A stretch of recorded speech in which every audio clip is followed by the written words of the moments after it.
Okay, so ito na yun, no? Ecoland Bus Terminal update. Pero hindi ho tayo papasok, sa labas lang ho tayo.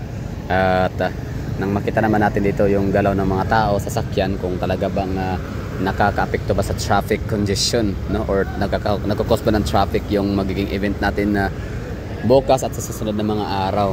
Kasi nga ngayon ay Webes, so ano siya, October 30. So ano man meron, no? So last day of work dahil bukas nga ay holiday na, non-working holiday, dahil nga sa siguro para long weekend ang vacation ng ating mga empleyado.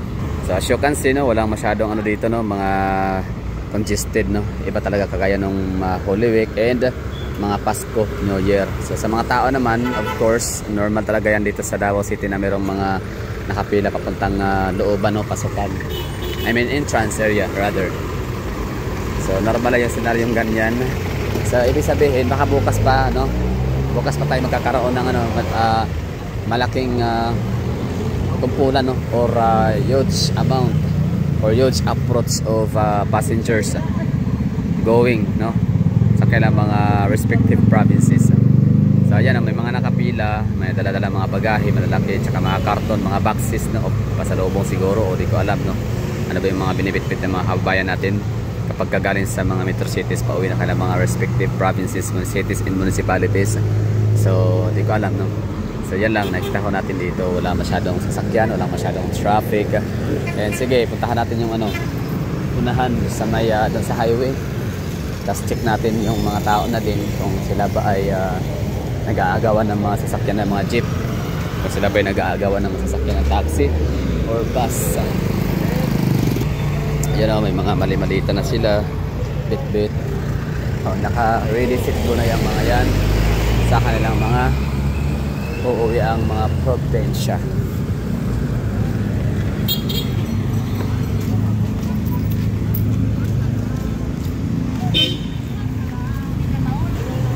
So yung traffic na yan, mga sasakyan na yan, that's normal. Normal scenes, daily scenes, or normal lang na makikita natin kahit mga weekdays, no, mga regular days, mas traffic pa nga eh, mas congested. Ang galing, no. So ano meron, ibig ko sabihin na pat gano'n, no, expected pa naman natin na magkukumpura ng mga sasakyan ngayon sa mga pangunahing lansangan, kalsada at mga crossroads, intersections, kasi nga uwian, di ba, maraming mga naghahabol na mga trips pauwi na kala mga probinsya. Pero bakit tila yata walang nakikitang masyadong sasakyan, no? Bakit kuntila yung mga tao?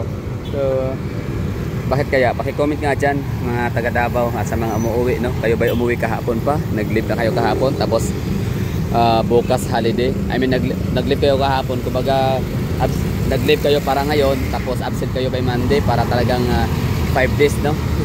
haba ng bakasyon. Yan po yung ano, ha, traffic congestion natin sa Davao City. Hindi siya ganun congested, tama lang, like normal lang nga lang to. Mas ano nga, mas lighter pa nga, ulitin ko, mas lighter pa yung ganap or yung dami ng sasakyan ngayon compare sa mga normal days, regular days, no, kasi sa mga ganito. Although normal days pa rin naman ngayon kasi may pasok pa nga, may eskwela pa, may pasok pa sa trabaho, pero yung tinutukoy ko is yung preparation ng mga tao pa uwi. O yung panabo, normal lang yan, no, uwian.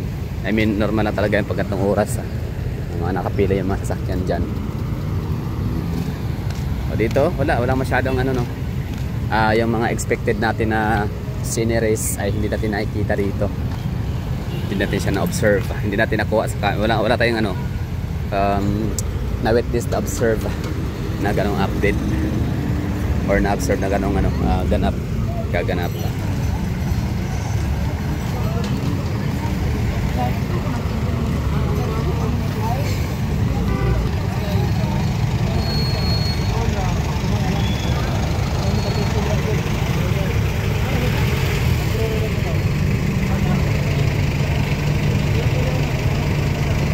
Ito yung ano, ha, Ecoland Bus Terminal area.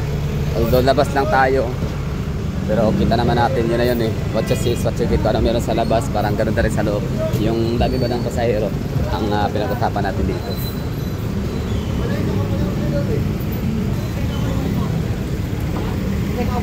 Yun, durian, puyat.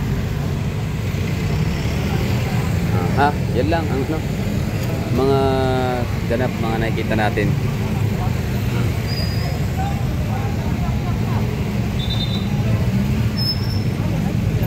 Ecoland Bus Terminal. So far, hindi traffic, hindi congested, hindi nag-uunahan, hindi nagkukumpulan ng mga pasahero. So, normal event, I mean, normal days, normal scenario na. Durian, ito kayo kumain ng durian ng karang araw. Sa sarap ng ano, durian, puyat, pero mamaya na. Kain muna sa ano, ibig sabihin, vlog muna tayo. So,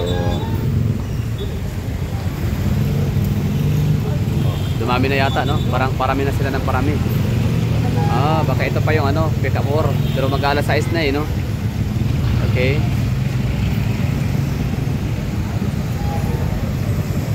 Ayun, no?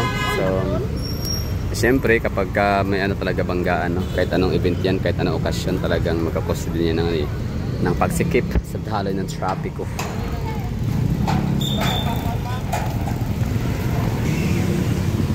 Dito pa rin tayo sa labas pa rin tayo ng Ecoland Bus Terminal sa harapan ng entrance area ng mga passengers entrance. Ang entrance and exit ng Davao Ecoland Bus Terminal ay hindi siya magkasama, hiwalay. Okay, yan pa lang ha. So far ang ano natin nakikita rito. So baka mamaya, di ko alam, baka mas lalala pa ang traffic or magkakaroon ng ano mamaya, no? Sikipan sa daloy ng traffic at daloy ng mga tao.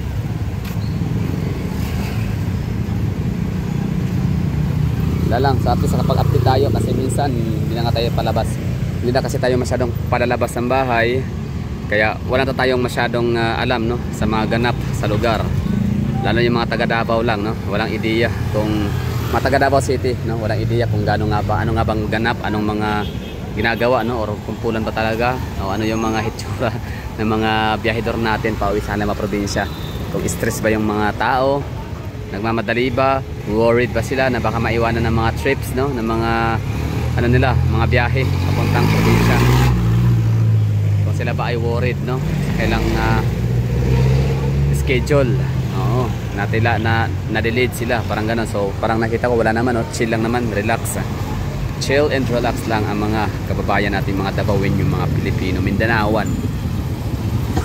Sana ganito lagi, no, yung mga rush hours and mga peak hours natin or mga peak season ay hindi siya gaanong hirap sumakay, hindi gaanong hirap mag-commute, hindi gaanong hirap mag-biyahe, mag-travel pauwi sa mga kanilang mga probinsya, mga lugar, minamahal na bayan, munisipyo at mga syudad. So okay na siguro tayo dito sa mga uuwi. Siyempre ako'y magpaalala ho sa inyo ng kaunting pag-iingat, no, o hindi man magayang malaking pag-iingat talaga dapat, lalo na sa mga padre de pamilya, mga breadwinners, may mga binubuhay, no, may mga dependents, ano pa tawag yan, dependents or dependents, no. So mag-ingat ho kayo kasi nga kawawa naman yung mga ano nyo, no, yung mga umaasa sa inyo. So mag-ingat sa mga may sasakyan, no, i-check ang brakes, lahat-lahat yung mga mga paalala nating LTFRB, LTO, andyan yan, no. Siyempre mga driver ho kayo, meron kayong mga sasakyan, so you have to be, or dapat responsible kayo. Be responsible sa inyong pagmamaniho, maging magalang, maingat sa kalsada para hindi makadamay ng iba. So, thank you for watching. Ingat sa pag-uwi lahat.